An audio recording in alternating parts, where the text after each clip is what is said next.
Mi nombre es Lucas Gómez y mi sueño es que aprendas de propiedad raíz. Gracias por estar con nosotros. No, muchas gracias. Bacano poder transmitir un mensaje positivo y si a alguien esto lo anima, pues fantástico, porque hoy la idea es que la gente, pues tener más emprendedores y más personas que creen país. Veía yo en uno de los muchos videos que tenés por ahí en las redes sociales y explicabas algo del común denominador de lo que es Colombia, ¿cierto? Y hablabas precisamente de Medellín y de una de las universidades de la ciudad y especificabas que esta universidad de la cual también has sido parte, que eres egresado también de ella, decías que no se ha caracterizado por muchos premios quizás a nivel nacional, pero sí tiene un índice, y es que tiene a los emprendedores o tiene el nivel más alto de emprendedores o el promedio más alto, que es la Universidad AFIT. Y salís de allá y eres especializado hasta donde nos hemos podido... Sí, a mí, pues, ve, yo siempre había escuchado, uno ve los rankings de las universidades en Colombia y siempre me había llamado la atención que la Universidad AFIT, yo nunca la veía, y puede que me esté equivocando, o sea, y no lo digo por ofender a nadie en la universidad, nunca la veía como en los rankings de las mejores a nivel académico o de las más premiadas a nivel internacional. Luego tuve la oportunidad de conocer a la nueva rectora Claudia, pues que ya lleva un tiempo, y me estuvo contando que de las cosas más interesantes de la universidad, pues que no sea la que más sale en los rankings de ese tipo, pero sí es, y no sé cómo lo miden, una de las universidades de donde salen mayores emprendedores en Colombia.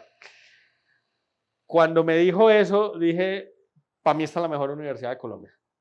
Y es que cada universidad se va especializando como en áreas. Entonces, por ejemplo, la Universidad de los Andes, entiendo, sale mucha gente para trabajar en el sector público. Y así cada una tendrá su fortaleza, pero de las cosas positivas que encontré ahí es pues qué tan buena una universidad donde la gran mayoría de la gente, o hay un porcentaje alto de la población que quiere emprender. Incluso ahorita que veníamos hacia acá pasábamos por uno de los edificios que se escucha mucho también en tus plataformas, #98, ¿cierto? Sí, el hotel. Y lo vimos y vimos de una manera muy imponente. Y nos preguntábamos hasta qué punto una persona puede llegar desde su niñez a soñar con tener o a ser parte de un lugar como estos o construir algo tan gigante. Y yo me preguntaba, Lucas, ¿en qué punto de su vida llegó a pensar yo voy a llegar a construir ese tipo?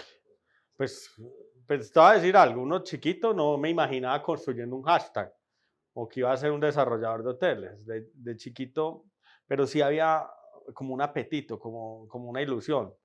Desde muy chiquito soñaba a mí chiquito me preguntaba qué quería hacer y yo respondía con un grado de ignorancia gigantesco, que quería ser o militar o que quería ser accionista, esas dos cosas. Y cuando me preguntaban qué quería estudiar, siempre pensé en que era o ingeniería civil o algo que tuviera que ver con los negocios. Yo creo que la respuesta de querer ser accionista era mi visión de querer ser emprendedor. Yo no tenía muy claro en ese momento qué era ser accionista. Cuando arranqué a estudiar, no estudié ingeniería civil. No estudié ingeniería civil porque, aunque las matemáticas me gustaban y la ingeniería y poder crear cosas me llamaba muchísimo la atención, me llamaba mucho más la atención la plata. Y pensaba que si uno estudiaba economía le enseñaban a hacer plata. Entonces me metí a economía. Después me di cuenta que nada que ver. Va más por el lado de las finanzas, la administración del dinero. Y desde muy joven logré ser accionista. Entonces cuando llegué a la universidad, lo primero que hice fue unos pequeños ahorros que me habían hecho mis papás, no míos, muy pequeños. Le dije a mi mamá, quiero ir a una firma comisionista y quiero comprar acciones, quiero empezar a moverme en bolsa. Yo pensaba que era por ese lado. Entonces, siempre ha existido ese apetito. Y siempre he tenido como ese elemento de cómo emprender en cosas. Entonces, con el papá de una exnovia, arrancamos un negocio de tala de árboles. Con mis padres y unos socios, un negocio de ganadería. Especulación en bolsa hice bastante. Y así sucesivamente. Y la gran mayoría fracasaron, pero pero siempre ha existido esa venita como de ver qué hace uno para emprender. Incluso hay algo muy chévere que decís, y es que iniciabas alguno, pero tomabas la acción, ¿cierto? E incluso pues en los videos veíamos, o en uno de tus sitios web decía que hay dos tipos de personas, el que toma acción y el que no. Y nosotros también queríamos como compartir eso por este podcast o por este proyecto, decirle a las personas que no se pueden quedar ahí quietas esperando a que algo suceda. Y mira que ese es un común denominador y también está en tus palabras. Había este negocio y lo hacíamos, había este negocio y lo hacíamos. ¿Sabes qué es pues de los aprendizajes más grandes que tiene uno? Es los planes no sirven para nada. Bueno, usted puede llegar y planear y dice, no sé, voy a montar un podcast y ese podcast lo voy a hacer porque voy a tener tantas personas que se van a afiliar al podcast y después voy a vender publicidad y hace un Excel y dice, me voy a volver multimillonario. Ese es el plan, ese es el papel.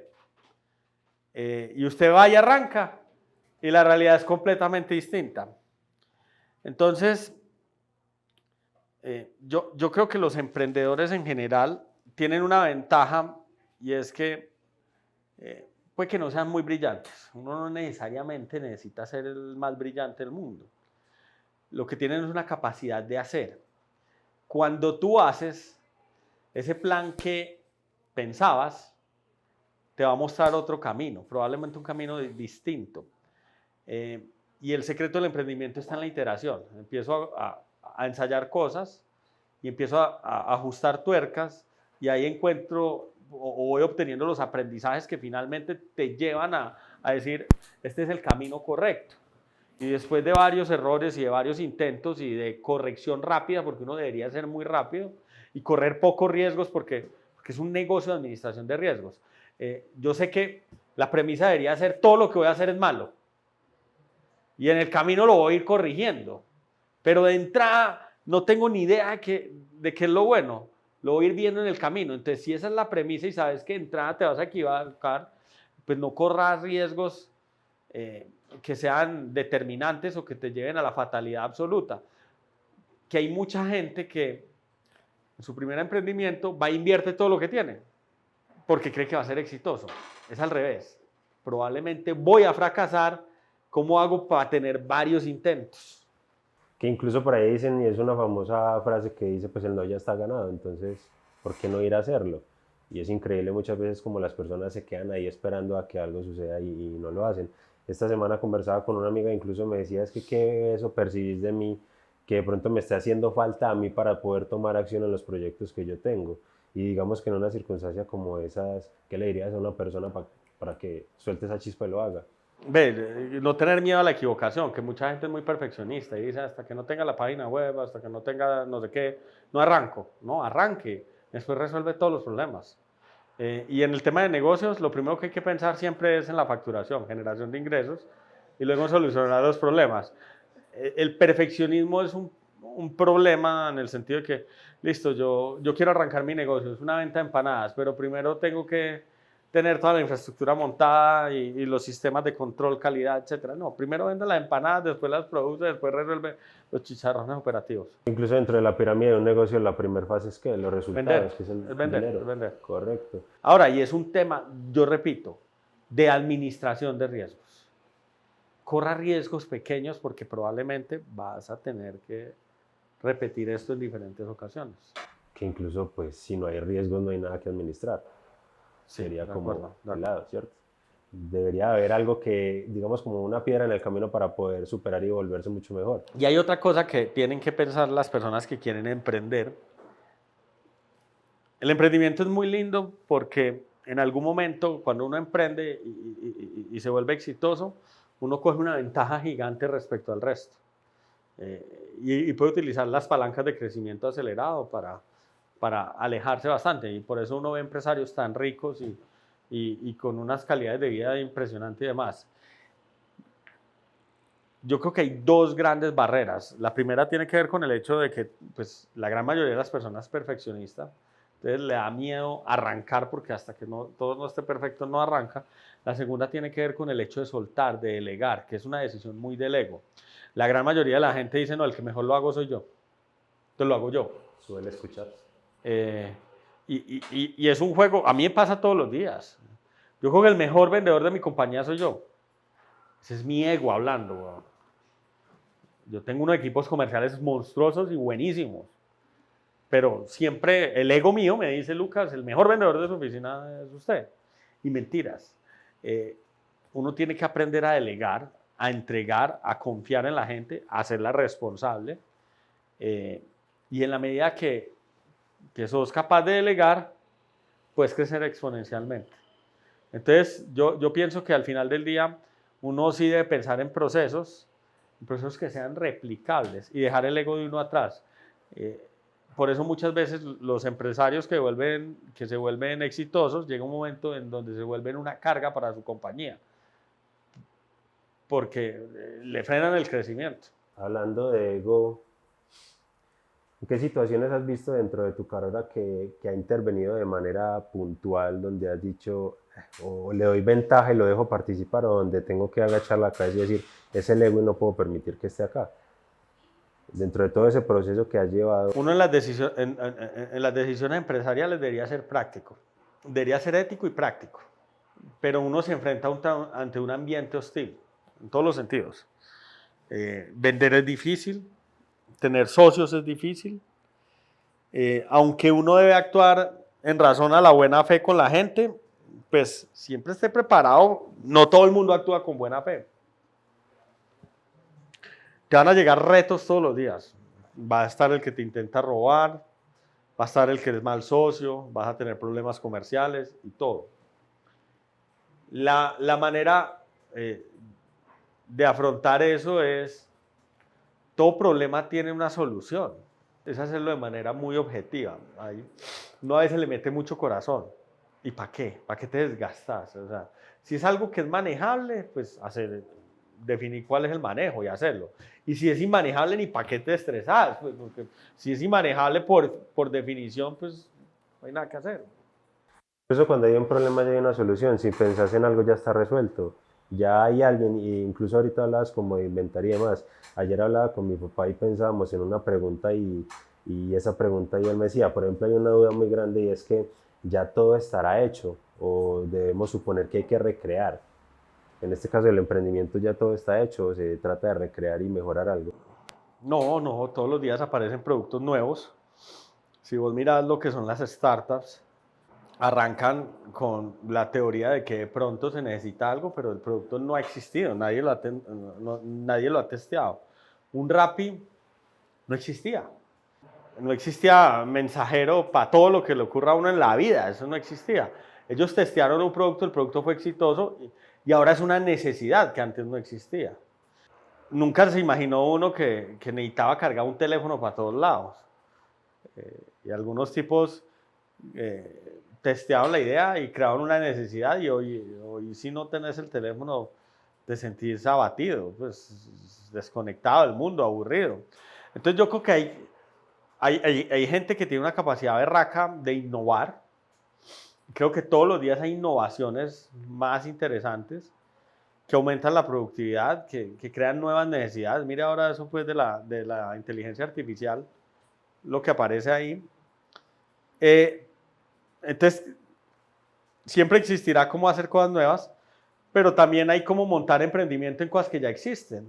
Constructores hay 1000. Yo hace 9 años creé una empresa de construcción y hoy somos innovadores en el sector. Hacemos las cosas, digamos, un poco distintas al resto. Y hoy competimos en una industria que tenía grandes restricciones de entrada y lo logramos.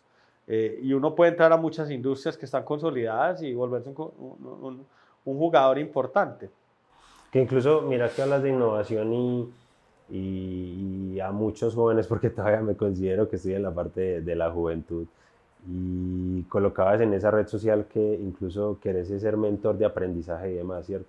Y has impulsado a muchos, tanto que en el sector inmobiliario pues has juntado también a muchos pelados y yo también ya me he sumado al tema de la inversión. Poco a poco me he involucrado con personas que también han llegado a mi vida y que me han enseñado demasiado, que hoy también me tienen soñando, que hoy también me permitieron tener un inmueble en tal lugar, que ya estamos mirando también para Guatapé. Imagínate el crecimiento, que incluso lo hablas demasiado, la expansión que tiene este pueblo, y creo que toda esa innovación que están generando y todo ese trabajo que estás haciendo, que no sabemos muchas veces si viene desde niño o se va aprendiendo en el camino a lograrlo, pues se alcanza y has llegado a impactar a demasiadas personas que incluso nos han llegado. Uno puede aprender muy rápido, o sea, yo dentro de mi visión muchas de las cosas que hago hoy jamás existían, eso lo he ido aprendiendo, ha sido el ensayo y el error.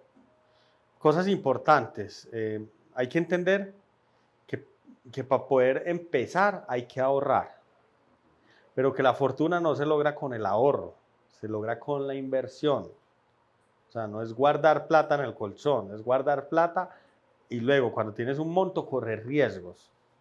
Los empleos dan tranquilidad, más es una seguridad relativa. Cuando haces emprendimiento vas a tener más riesgo, pero también vas a tener un techo mucho más alto, mucho más alto.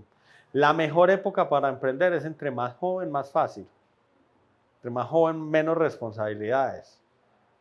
Más riesgos puedes tomar. No significa que no puedas emprender viejo. Yo arranqué mi compañía a los 34 años. Pues era relativamente joven. Pero hay gente que arranca a los 50, otros a los 70, y eso no significa nada. Incluso por ahí lo veía en un video que decía, pues viejo es aquel que no tiene sueños o vive sin sueños. Pues no hay una juventud realmente valorada en un número, no sea muy corto, muy alto, para decir que estás joven. La juventud se mide también con los sueños. Y hay veces se frenan por no comenzar por todo. Y lo divertido de la vida es hacer cosas. O sea, mucha gente aspira con tener mucha fortuna. Lo que no se da cuenta es que lo bacano es el camino a ella, no es la plata. Yo puedo que la tenga, nunca la he visto. A mí lo que me gusta es el camino a hacer. Es el día a día, es la adrenalina. Ayer estaba en México, ahora está en Barranquilla, luego Santa Marta, no sé qué. Y es la interacción con otras personas, es la lluvia de ideas, es la materialización de esas ideas. Eso es más motivante que cualquier cosa en la vida. Que incluso pues si estuvieras solo fijándote en el dinero, estarías en una junta o en una mesa hablando con alguien esperando a que la cifra llegue al bolsillo, pero no vas a aprovechar ese momento de compartir, de mirar a la persona cómo se expresa, de todo lo que dice, de todo lo que me aporta. O sea, se pierde demasiado cuando solo nos estamos enfocando en esa meta y el proceso, y yo creo que en todos los temas de motivación se habla del proceso. Es el proceso. Mira que el que hereda la plata tiene a veces vidas muy, muy vacías, como no tan gratificantes, pues depende de la persona y qué haga, pues. Pero yo creo que de las cosas que uno debe disfrutar es el proceso. Si no lograste estudiando economía poder saber incluso mover cómo era el dinero, ahora cómo va a llegar alguien que ni siquiera se ha dado el atrevimiento de poder luchar por ahí, que lo decía. Es que en las universidades no te enseñan a emprender y no te enseñan finanzas personales. Entonces, nadie debería decir la restricción por la cual no emprendo es porque no estudié. El emprendimiento, pues cuántas personas sin estudio han emprendido y van muy lejanos.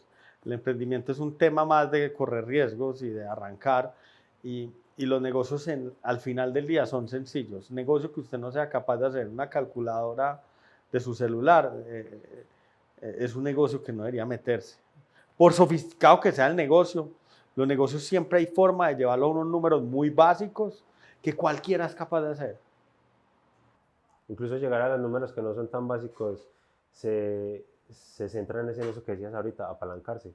La proximidad de estar compartiendo con alguien más, que eso hace parte del proceso. Sí, el tema es que uno no tiene que sabérselas todas, uno debe buscar gente que lo apoye. Hay gente muy berraca, muy tesa, muy inteligente, que sabe mucho más que uno, y uno lo que necesita es armar buenos equipos.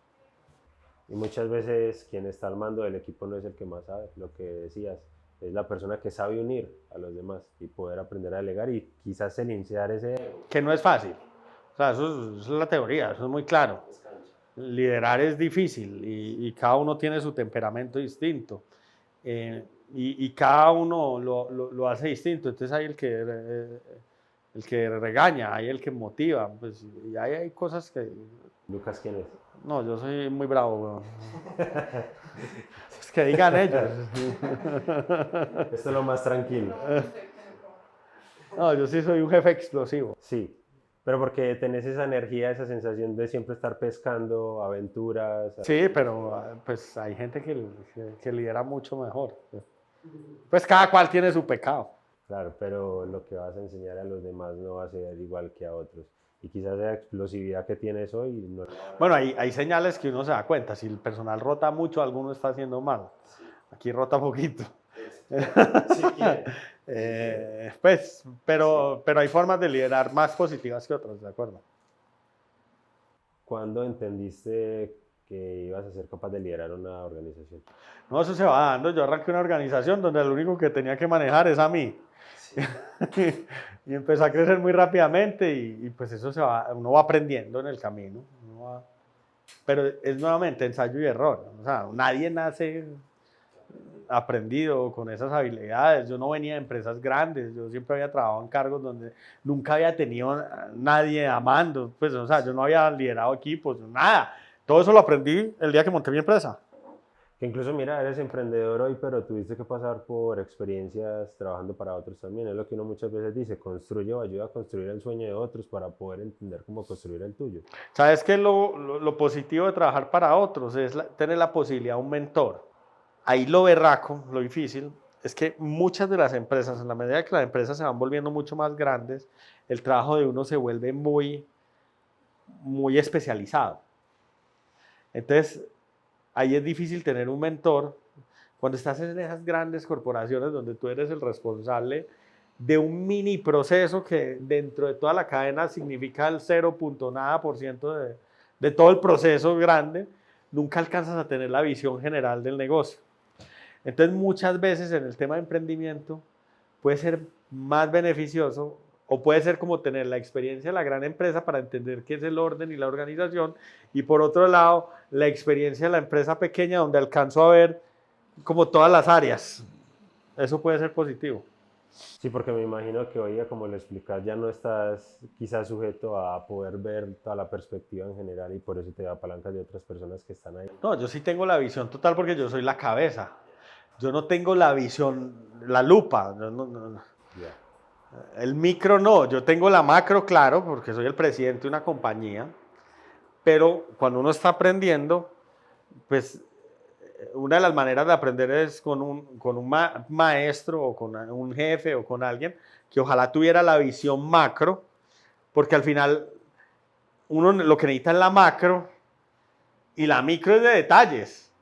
Muchas veces en los empleos que uno puede estar, solo tiene la visión micro y a veces lo deja uno pues con una visión incompleta de lo que son los negocios. Ahora, ser emprendedor no es para todo el mundo.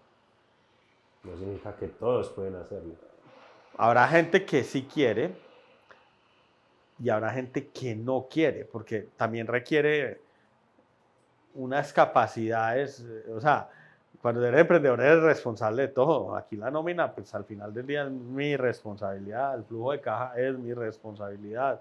O sea, todo recae en uno, el nivel de compromiso y de estrés y de todo es gigantesco, es infinito. O sea que aquí también hablamos que alguien que emprenda debe saber y entender muy bien el tema del compromiso y la disciplina. Sí, sí. En la parte inicial requiere mucho tiempo, mucho trabajo. Y eso, pues llega un momento en que se estabiliza y te puede quitar, puede llegar a ser cero responsable en la medida que la compañía es lo suficientemente grande y tiene procesos claros y tú eres capaz de delegar todo. Puedes delegar al 100%, pero en un principio es difícil. En un principio te toca a ti. Que es lo mismo, es el ego. ¿O habrán otras cosas externas? No, normalmente pues lo que digo es, uno no arranca con la caja, o la gran mayoría de los que arrancamos desde cero, entonces arrancamos es con nuestro talento. Entonces, pues al principio uno es el que saca las fotocopias, sirve el tinto, etc.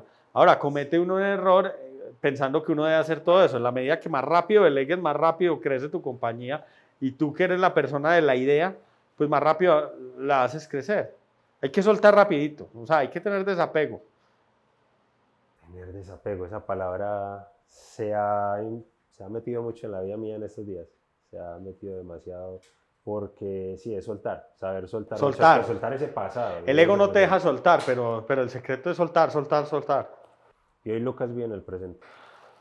Yo vivo creo que más en el futuro. Más en el futuro. O sea, toda la vida he vivido más en el futuro. Y tristemente me pierdo el presente. Que es algo de lo que hablábamos ahora. Sí, yo siempre estoy cultivando.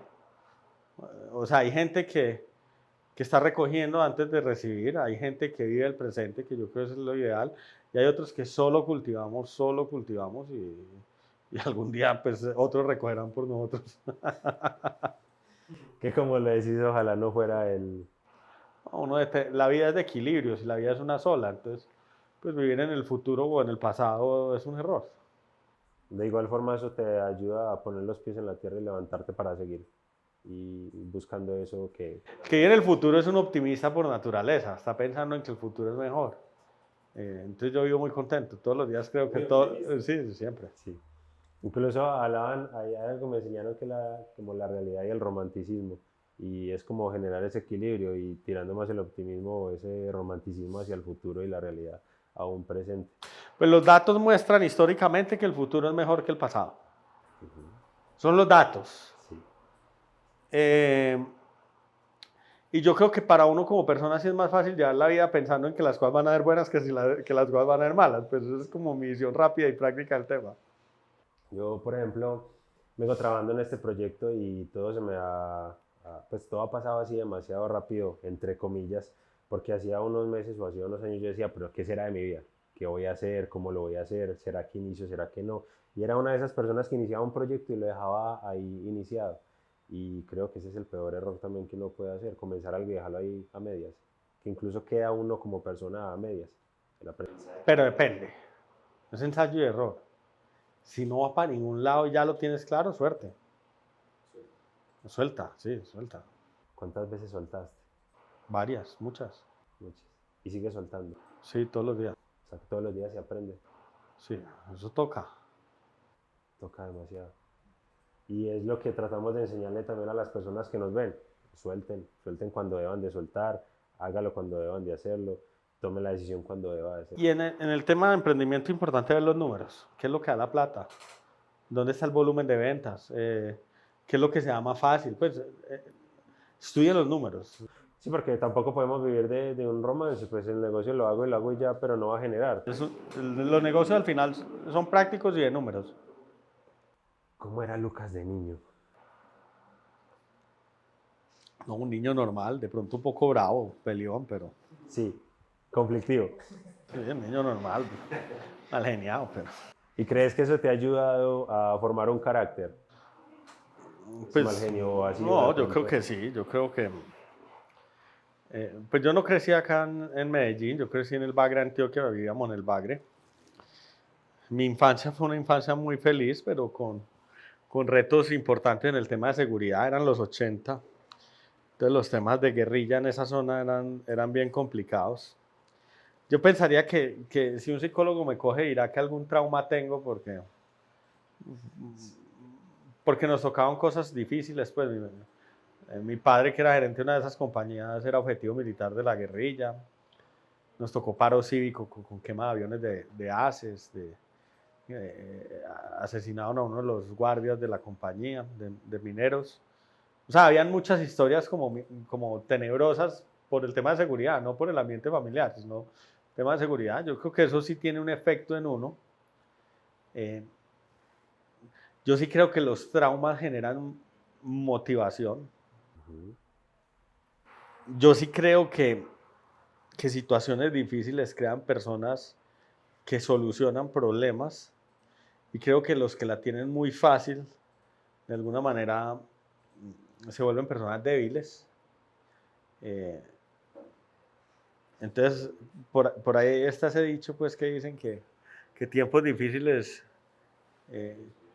crean personas fuertes, las personas fuertes crean mejores tiempos, los mejores tiempos crean personas débiles y las personas débiles crean malos tiempos.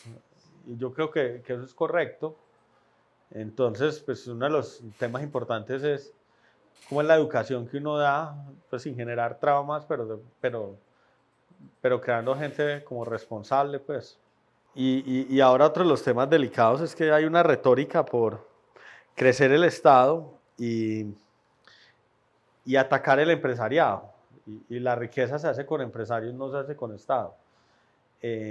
Hoy el gasto público en el país está alrededor del 35-40%, cuando antes de la Constitución del 91 el gasto público era alrededor del 10% del PIB. Cuando uno se estudia los países que fueron ricos o los países que tenían, un Estados Unidos tenía el PIB de Colombia en el 70, en ese momento su gasto público era alrededor del 20% del PIB, hoy Colombia está en el 35%. Es lo mismo que las finanzas personales. Hombre, si quieres fortuna, pues no te gastes todo. El Estado colombiano gasta todo y acaba el empresariado y vamos a crecer. Todos estamos creciendo al punto 3. Que incluso las empresas que generan empleos Y valor y tejido capital social.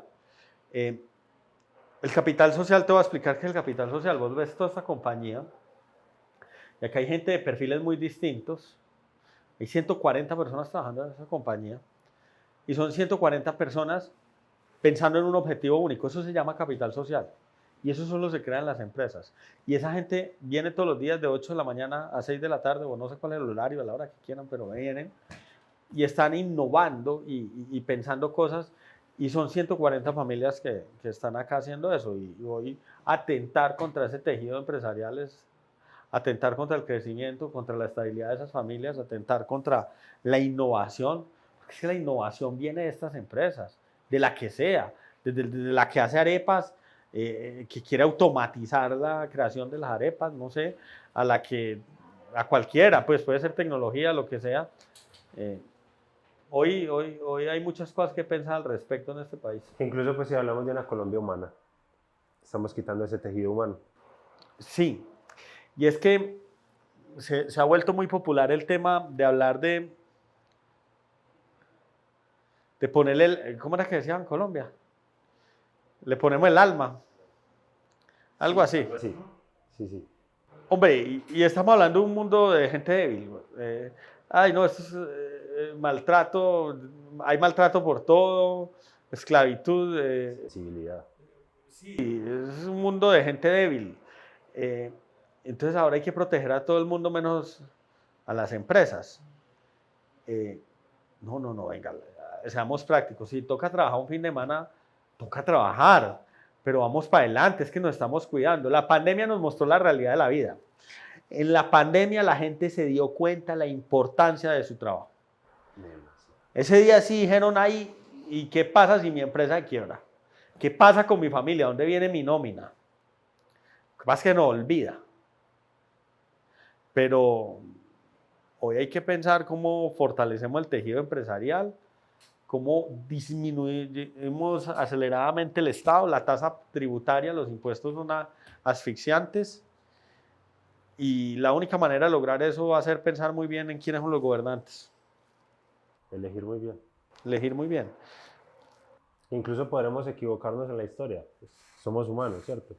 Pero sí hay cosas que se pueden ver desde antes de dar un voto, pues hablando de política, ¿cierto?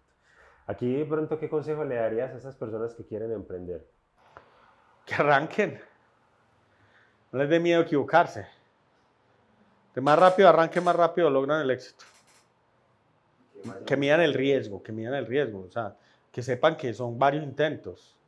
Que a la primera no sale, entonces, pues, tenés 6 intentos, tenés 10 intentos. Tenés más posibilidad de aguantar más intentos, más probabilidad de ser exitoso. Eso está súper bueno. Yo invito pues a todos nuestros oyentes y a todos los que nos están viendo por el canal de YouTube, pues que aprendan de estas personas y que día a día nos están comunicando todo este tesoro, todo este aprendizaje. Lucas, ¿en qué redes te pueden seguir? Estamos en Instagram, en TikTok, en YouTube y en Spotify. En Instagram, en TikTok y en YouTube me buscan como Lucas Gómez Cuartas. Y en Spotify tenemos un podcast que se llama Hablemos de Raíz. Que incluso yo estaba viendo y los números pues son espectaculares porque como en 6 meses, 7 meses ha crecido la comunidad de una manera increíble. ¿Cuál? De todo en general, digo yo. No sé, ¿cómo ves eso? Porque yo lo veo brutal. ¿Y cómo lo ves? No, yo ahorita lo vi, yo dije, no, hay que hay que seguir incentivándonos de estas personas que tanto nos... Nosotros le llegamos más o menos a 15 millones de personas al mes, con pauta, con pauta. Pero en redes nosotros no somos tan grandes, o sea, si sumas todas son 180.000 personas. Pero son personas que quieren ser parte del Son cambio. 4 estadios, no, mentiras, sí, gente. Claro. Incluso en estos días subían reel y me decían, bueno, ¿ahí cuántos números te están viendo? Ah, 20. Listo, si vamos para la sala de conferencias que tenemos aquí al lado, ya la llenaste, entonces ¿cómo no te vas a sentir feliz por No, nosotros todos los videos, es increíble. A nosotros un video en promedio debe estar alrededor de 2.000. Pues hay videos de más de 1.000.000, pero normalito en TikTok está entre 2.000 a 5.000.